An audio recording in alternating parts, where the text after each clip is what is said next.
Wait a minute, why would anyone try to save a well-known serial killer? Yes, in this movie, they tried. The movie opens with two morgue workers, Amy and Seth, as they go about their routine at the city morgue. Amy has just brought in a charred body for examination, while Seth begins preparing the victim for dissection. When Seth notices that Amy seems to be in a rush, he tells her to go ahead and leave, reassuring her that he'll take care of everything. It's revealed that it's Amy's birthday, and she's eager to celebrate with her friends. Before Amy heads out, Seth surprises her with a small birthday cake. Touched by the gesture, Amy invites him to join her so she can introduce him to her friends.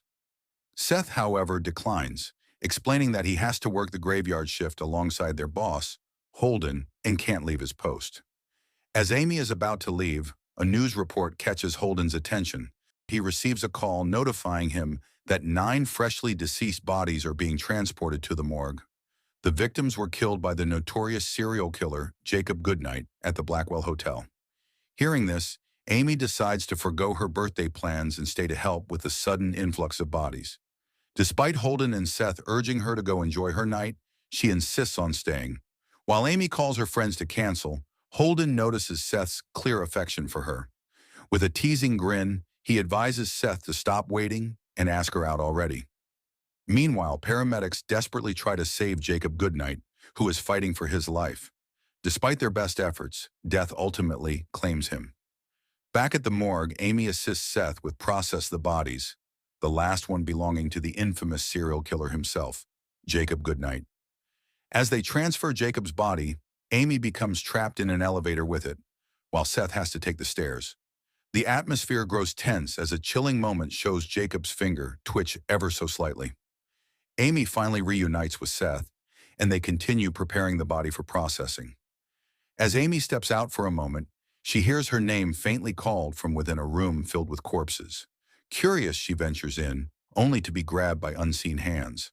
Startled, she screams, but her fear quickly turns to shock and relief when she realizes it's her friends playing a prank, pretending to be corpses. They had conspired with Holden to surprise Amy for her birthday. Overjoyed, Amy is thrilled that her friends, Tamara, Kayla, Carter, and her brother Will, have come to celebrate with her. She realizes she won't have to wait another year to enjoy a proper birthday party. Seth walks into the room to meet the surprise. Amy uses the opportunity to introduce him to her friends, including her brother. Will seems to notice the connection between them. Just as the party begins, Amy's brother goes to meet Seth. He confirms that his sister does like Seth, but personally, he doesn't want her to waste her life with someone like him, because she deserves more than working in a city morgue. Seth accepts the job thrown at him as he leaves the party to face his work. Tamara, who is fascinated by serial killers and horrific stuff, then asks Holden about the dead bodies and the serial killer Jacob. Holden doesn't hold back as he gives her every detail concerning the massacre. She is excited when she hears that Jacob's body is lying ice cold downstairs. She excuses herself as she goes over to quench her curiosity with her boyfriend. Meanwhile, Amy goes to confront her brother Will for pissing off Seth. She tells him that she doesn't need him to look out for her. Will tries to make her see that she is made for more, rather than taking care of dead bodies. Amy becomes furious because right from time, Will and her mother have always despised her career choice. She leaves the party angrily. Tamara flirts with her boyfriend, and they go inside one of the rooms as she begins to strip for Carter. Just then, she sees a dead body and goes to check it out. She is excited to find out that the body belongs to Jacob, the serial killer. Although Carter feels they are doing a terrible thing, Tamara climbs on top of Jacob's body, and she mocks him as she talks about his mom, who was a fundamentalist religious crazy person, always obsessed with sin and punishment. She tells Carter how Jacob's mom will always lock him up and torture him during religious ceremonies. Tamara mocks him again as she kisses him on the lips. Her boyfriend is annoyed that she could do such a thing, but she keeps him on lockdown as they make out. Meanwhile, Kayla tries to flirt with Will, but he isn't feeling her. He tells Kayla that she is like a sister to him, and he really can't do anything with her. Well, Kayla shuts him up with a kiss, and he forgets all he stood against a few seconds ago. On the other hand, Tamara is getting it hot as she moans out loudly. However, Tamara stops as she notices that the body is no longer there. she quickly informs her boyfriend, who is already lost in the moment. She is scared and doubts that somebody moved the body. Just then, the power goes off. They are both terrified and light a matchstick. Carter tries to pin it down on their friends, saying someone is messing with them. When the light fades, they quickly put on another one. But this time, they notice someone standing behind them. As they slowly turn their heads, Jacob grabs Carter, and they all scream in terror. Tamara manages to escape as she runs down the hallway, screaming for help. Jacob finds his mother's body. He weeps as the memories of his time with her begin to rush in. He tells her that he finally sees the sin. Carter pleads for his life, but Jacob, out of anger, is determined to punish him. He grabs him by the neck as Carter chokes. As Amy searches for Seth, she hears Tamara's screams. Determined to help, she follows the voice. Meanwhile, Jacob begins preparing for another kill, setting out his weapons and donning a plastic mask to cover his damaged face. Holden, also hearing the desperate cries, goes downstairs to investigate. Just as Amy is trying to figure out what is going on, she walks in on Kayla kissing her brother. Just before Kayla could pass in an explanation, they all hear the scream again and decide to go check on Tamara, who they believe could be toying on them. Holden meets his horror when he notices someone behind him. He turns back to see the person, but then lets out a scream. Jacob uses his chain, which is strapped to a hook, to take down Holden's wheelchair. Holden doesn't relent as he tries crawling to his escape, but then he suddenly stops moving, and we find out that the hook has been pierced into his leg. Jacob drags him back as Holden struggles to move forward, resulting in his flesh being used as a tug-of-war. Amy and the others hear Holden scream, so they hurry to go check it out, as whatever is happening doesn't sound funny anymore. They go inside the morgue room and notice that Jacob's body has vanished.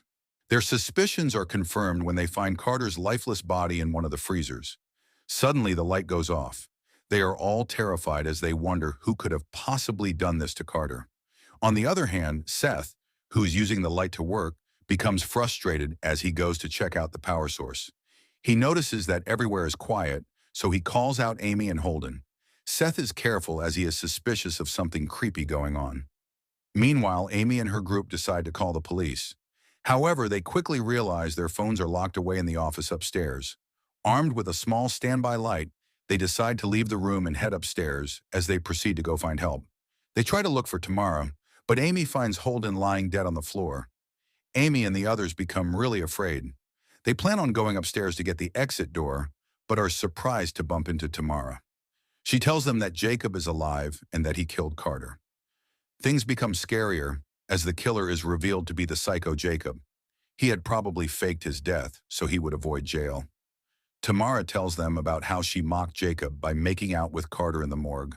They reprimand her for her stupid decision. Amy immediately thinks about Seth, so she hurries to go find him. Seth, on the other hand, encounters Jacob Goodnight. Jacob tries to slash him with his weapon, but he manages to run away.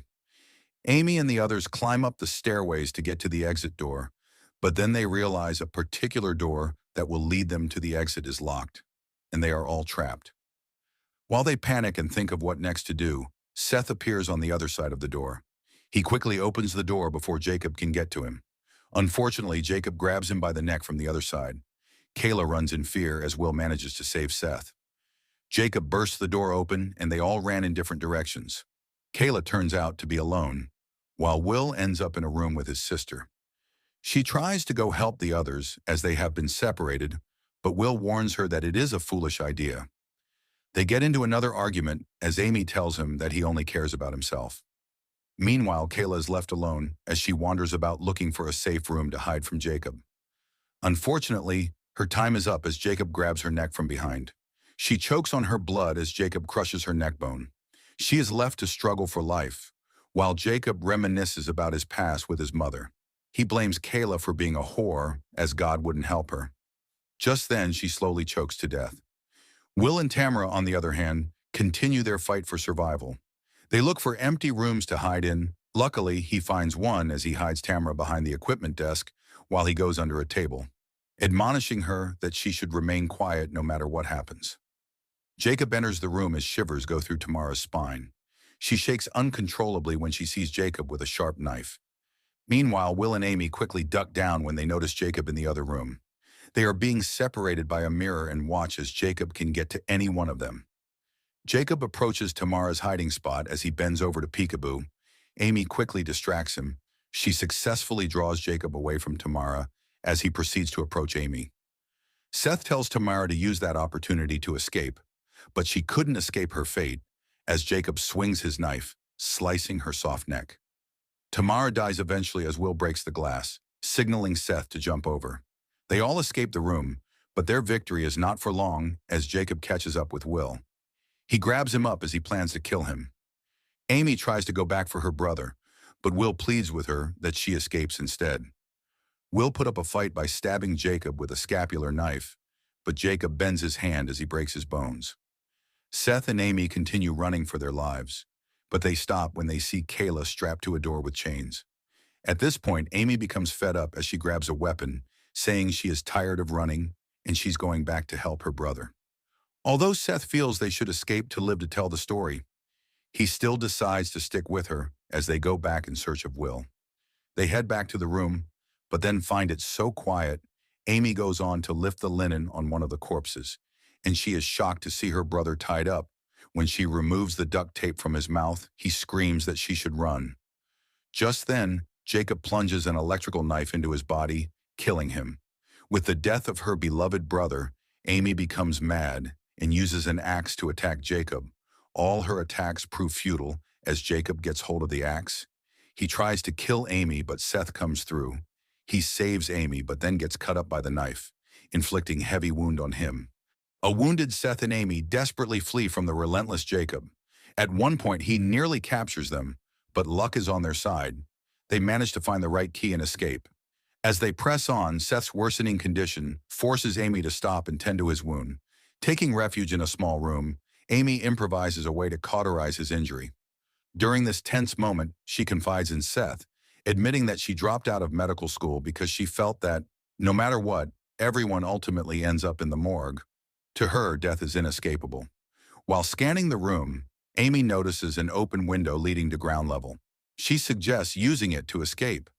Seth, however, insists she go alone, knowing he won't fit through the narrow opening. Handing her his car keys, he urges her to call the cops and get help. Before leaving, Amy leans in and kisses him deeply. Their first kiss, born of fear and affection. Amy crawls through the window, but barely a minute later, she scrambles back in, breathless. Jacob is outside, blocking her path. Quickly they hide as Jacob enters through the same window, his heavy footsteps echoing through the room. Once the danger passes, Amy recalls the side entrance as another way out, and the pair hurries toward it. Seth, injured and lagging, struggles to keep up with Amy's pace. As Amy reaches the door to the side entrance and frantically tries to unlock it, Jacob strikes. He drives a blade into her, killing her instantly. Seth watches in horror as Amy collapses, her lifeless body crumpling to the floor. Overwhelmed with despair, he flees, hiding from the monstrous killer. Jacob eventually finds him, and the two engage in a vicious, brutal fight. Jacob, far stronger, hurls Seth around like a rag doll, savoring his dominance.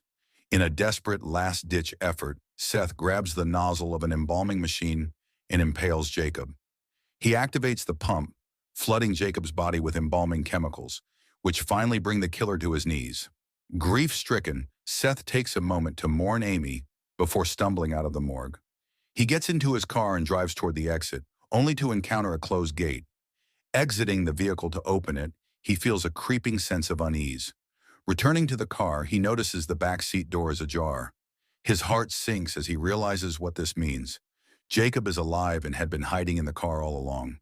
Before Seth can react, Jacob comes from behind and gouges out his eyes, leaving him drenched in blood. The movie concludes with haunting shots of Jacob's victims, their lifeless forms scattered across the morgue. In the final scene, Jacob whispers, "I see it now," as he has finally punished everyone for their sins. The end.